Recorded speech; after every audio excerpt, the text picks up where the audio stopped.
2020, Odissea nello smog. Un anno che inizia nel segno del PM10. Le polveri sottili prendono a schiaffi la pianura padana e Vicenza trascorre ancora una giornata, l'ennesima giornata, la 10ª consecutiva, con la materia particolata che supera i limiti dei 50 microgrammi al metro cubo d'aria. Le polveri sottili accentuano e cronicizzano infezioni, virosi respiratorie, allergie.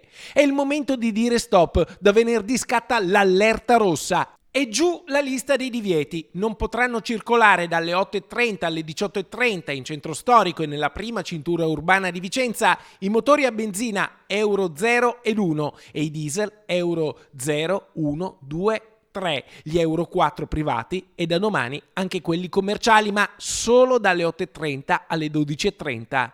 Insomma, stiamo parlando anche di veicoli venduti fino a 12 anni fa. La battaglia per l'ambiente è sacrosanta, ma così ricade sulle classi meno abbienti in un momento di crisi economica in cui i più facoltosi cambiano macchina ma non stile di vita. Gli altri invece devono trovare nuovi centri di gravità.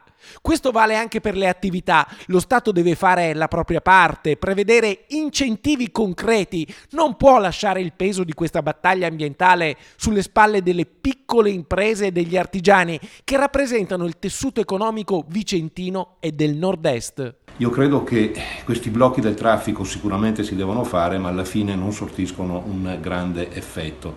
Quello che noi continuiamo a dire da anni è che si deve incentivare il cambio dei mezzi, del parco macchine, arrivare più possibilmente vicino a un utilizzo di mezzi Euro 6, ma con tempi e con degli incentivi che diano la possibilità agli imprenditori di ammortizzare i beni che hanno in casa. Molto spesso i tempi di ammortamento sono inferiori a quello che richiede la legge per il cambio di questi mezzi e l'unico sistema è quello degli incentivi. Chi non rispetterà le limitazioni dovrà pagare sanzioni da 164 a 664 euro, multa grossa per un'allerta rossa. Il 2020 inizia così, una vera e propria odissea nello smog.